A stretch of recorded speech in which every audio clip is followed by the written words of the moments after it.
here we've got another video about Mark Sisson. Now this is nothing personal against Mark. None of my videos are intended to be personal.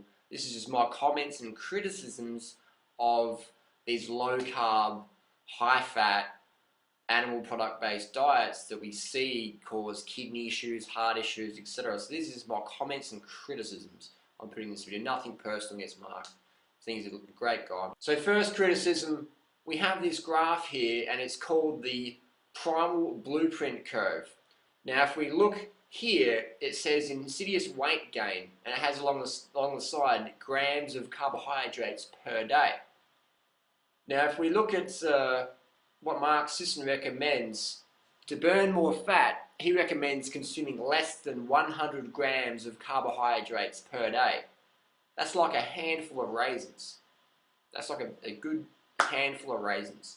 Now people who are getting obese from eating a handful of raisins a day, I don't know about that.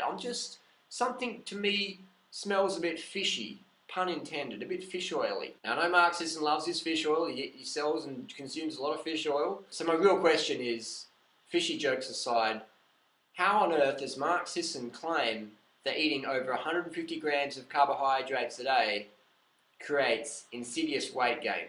I mean, has Mark ever been to China? Does Mark even know China exists? So what's the population of China? Is it 1 billion, 2 billion people maybe? It's a lot of people. I've been to China, I look around, and most Chinese people, they look the same. They're slim. They're slim, and if you go to the cafeterias, it's rice, rice, rice, rice, rice. You look at the big bowls of rice there in China. It's incredible. You go to Taiwan, I've been to Taiwan. I tell people, travel. I encourage people to travel. Eat some carbohydrates so you have enough energy to travel, so you're not in this like carb exhaustion coma. So get out there, travel, open your eyes, keep an open mind, keep your open eyes, and look what's going on. 150 grams of carbohydrates a day is not creating insidious weight gain like Mark Sisson claims. Now Mark Sisson, up the top here, this graph, we have the danger zone. 300 grams of carbohydrates per day, that's the danger zone. And Mark Sisson has the little picture of the obese man in the corner. Well, I'll tell you what, for over 10 years, I've been in Mark Sisson's danger zone based on his caloric recommendations. I've eaten well over 600 grams of carbohydrates per day, on average, for the last 10 years. Sometimes it's been 1.5 kilograms of carbohydrates in a day. And my main criticism I get from all the low-carb crew, "You're too thin, Durianrider, you're too thin. You look like Skeletor." But yet carbohydrates make you fat. So what I do is I tell people, go back to your gurus and have the conversation. If carbohydrates make you fat, how come Durianrider's nickname is Skeletor? How come? That's a good question. That's an excellent question, isn't it? Carbs make you fat, but Durianrider's too thin. Dr. McDougall's too thin. Doug Graham's too thin. Roger Hesker's too thin. Dr. Bernard's too thin. Dr. Ornish is too thin. All these high carb gurus, what do they have in common? They're all freaking lean. You want to be lean, high carb, low fat, that's where it's at. You want to be fat and sick? Then eat the foods that we know cause sickness and obesity. And go to the restaurant tonight, any restaurant in your local area, go there, sit down, pretend you're waiting for someone, and look at what people are eating. Or sit in your car, or sit in your bicycle with some binoculars, and look through the window. And you'll see the big steaks. The big people eat the big steaks. The small people, they eat the salad. They eat the rice. They eat the pasta. Big people are not eating rice and soy sauce and rice and vegetables. They don't eat those foods. Those foods are for slim people. They're not having a big pile of fruit salad. Big people don't eat fruit salad. They eat the cheesecake. They eat the grease. They eat the fatty stuff. The fat you eat's the fat you wear. So if you want to be fat, be aware it's bad for your health. It's bad for your health. So if you want to be slim, get this carbohydrate curve and flip it over. Turn it upside down. So basically Mark Sisson's carbohydrate curve, inherently flawed. Inherently flawed. Why? Well, we go into the real world, we get out of caveman era, and we go into 2012, which it is today, 2012. We're not in caveman days anymore. We look on the internet, we look up what Chinese people look like, or Indian people, or Burmese people, or people from Thailand, or Singapore, or Malaysia, where they eat. Everybody eats over 150 grams of carbs a day, and all those people who eat the low-fat diet, they're always trim, no exceptions. You go to our forum, all the long-termers, everybody's trim, everybody's slim. There's no exceptions there. There's no exceptions at all. If you're long-term on a high carbohydrate, low-fat, vegan lifestyle, be it fruit or rice, you are slim. There's no exceptions here. There's no room for but.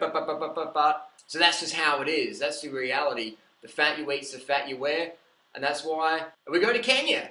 Let's just go to Kenya. I mean, let's just go to Africa. People eat over 150 grams of carbs a day there. Yes. All my Kenyan marathoner friends. Yes. Their families, they look the same. You look at the brothers and you're like, which one of you guys is the 220 marathoner? I can't tell because you all look the same. And they all laugh and they're like, well, we all eat the ugali. We eat the ugali and the Kenyan rice. And what are those foods? They're high carbohydrate, high glycemic, low fat. That's the key, low fat. The Kenyan diet's low fat. The Thai diet's low fat. But as soon as these people get more money, they eat the Western foods. They have the big steak. They have the full fat cream dairy. When back in the day it was a little bit of soy milk, low fat, or there was the fruits and the vegetables and the cooking bananas and the corn and the maize and the ugali. It wasn't the steak. It wasn't the cream cheese. Like Mark Sisson says, are lean foods. I'm surprised Mark Sisson doesn't piss himself laughing every time he gets on stage and says, eat all the bacon and eggs you care for, because that's going to get you lean. Did I hear right? Eat all the bacon and eggs you care for, because that's going to get you lean? Listen to that. Eat all the bacon and eggs you care for, and that's going to help you be lean, slim. Now let me think of someone else who used to say that.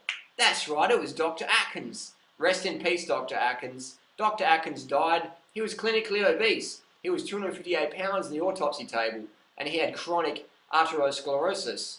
Well, I guess the diet he says was meant to make you slim and prevent heart disease actually did the opposite. So we know the high carb, low fat program is here to stay. It's the only way. You can't go around it. You can try and go low carb, and you'll just end up binging on crappy carb foods, which aren't really carb foods truly. They're ice cream, they're cheesy pizzas, and they're donuts, they're Snickers bars, and we know that most of the calories in these foods comes from fat. You go to an obese person's house and you open up the drawer, and what do you find? You find Snickers bars. You don't find organic steamed rice stuck in the corners, do you? You never do. You don't find banana skins you don't lift up the compost bin that's full of banana skins. So basically go to the restaurants and look at what people are eating. So there you go. Mark Sisson's Primal Blueprint Carbohydrate Curve debunked. Debunked. So thanks for watching. Get educated or get medicated. See ya.